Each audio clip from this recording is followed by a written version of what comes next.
it's Alec Torelli. Welcome back to the Hand of the Day. Today's question comes from Julian Lopez, who asks, Alec, I would love to see a video on dealing with huge downswings and getting your confidence back.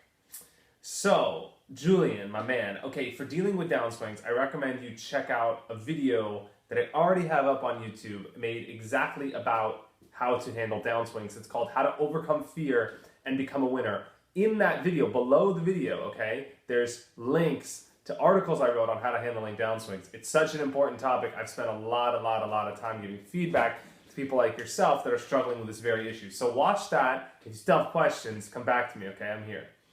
But what I'm going to address today is confidence. And the reason this is so important in poker today is because the game is becoming tougher. So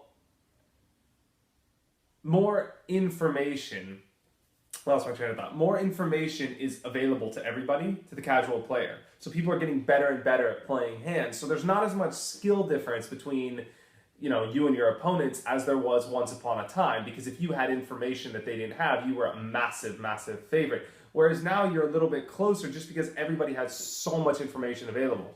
So the question becomes, where do you find your edge? And confidence is so important because it allows you to not only play better without fear, but to make those decisions that winners need to make. It's to pull that trigger when other people are scared and you're doing it. Even if they know what to do, they don't have the balls to do it and you do, that's what's going to separate you and give you your edge. So confidence is so important. Be sure to stay tuned to the end of this because I share my favorite way to get your confidence back while playing poker. It's really fun. It's a great exercise. Something I've been doing for years. And this is the first time I'm really sharing it with you guys today. So stay tuned to the end for that. But before, what I want to talk about is confidence in two different ways. Confidence in poker is what I'm going to talk about later, but confidence in yourself is extremely important because if you are a confident person in general, that confidence is going to transcend to other areas of your life, namely poker.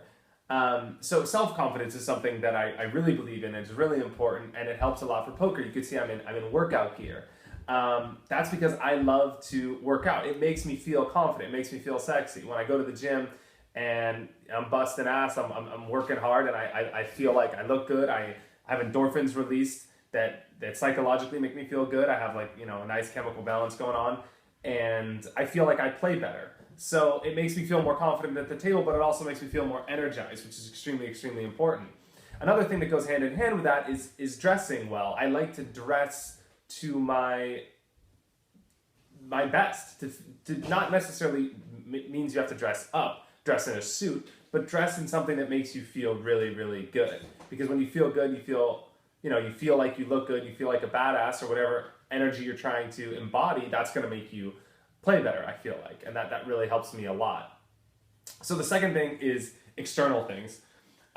Doing something you're good at that doesn't involve poker, and that gives you confidence back as well. So feeling successful in another endeavor has that confidence translate everywhere, and that's what we talked about before. I mean, if you're confident as a person, you'll be confident in poker. You've seen this happen where you've seen some guy that shows up at the table, just super confident in himself and he plays like total badass. He's just no fear and just willing to go balls to the walls in every single situation. He may not know what he's doing, but he sure thinks he does. And one thing is for sure certain, fear is not holding him back, right? Fear is not that guy's problem. He might have problem in technical ability, he might not know how to play hands as well, he might not know pot odds, but fear is not what's holding him back. Fear is not a factor in him, and he's playing confident poker. If he has a read, he's going to go with it, even if his read is wrong. So if you're already in a situation where you're a good, sound, technical poker player, if you could just add that element, you're going to be unstoppable, and that's a strong place to be.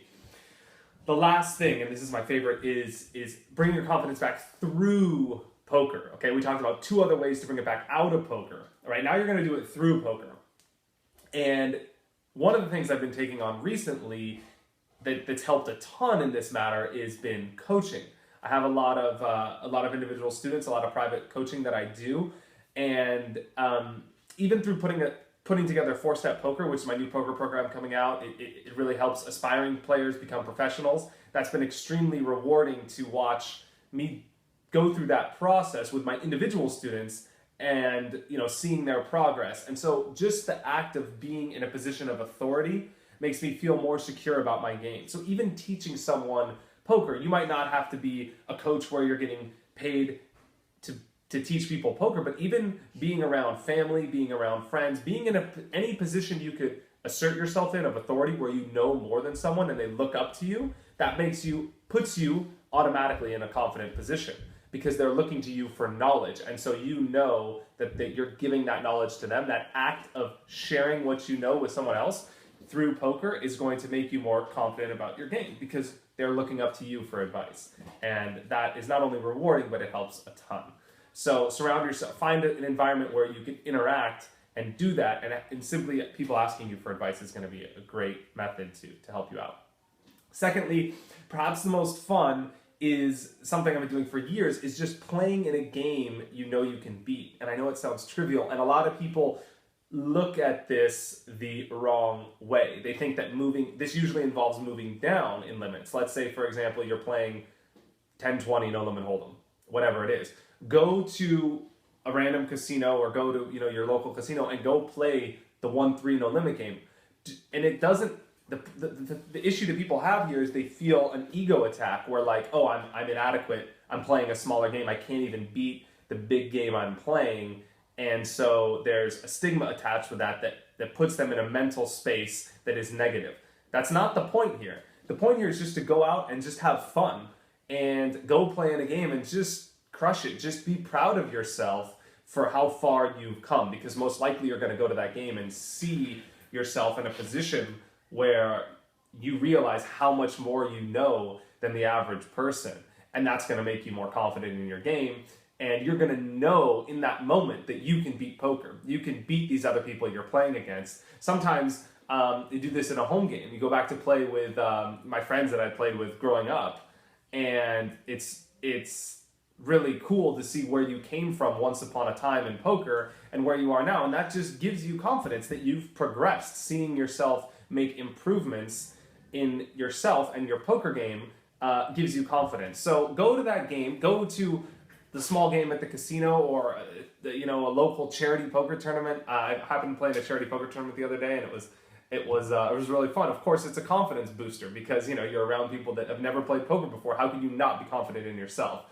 This has nothing to do with you and your own ego. Just putting yourself in that environment is setting yourself up to win.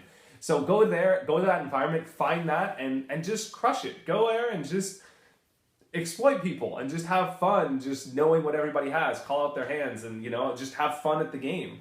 And then go take on the big boys, because then you'll be ready to go back to it. Just make sure to keep it fun and exciting, because that really is the point of that exercise. Okay. You like these videos? Subscribe to my YouTube channel and my blog by entering your name and email in the header. You'll always be the first to know when great free material comes your way. I got a lot more I'm putting out soon. And Julian, I just acted. Now it's on you guys. Peace.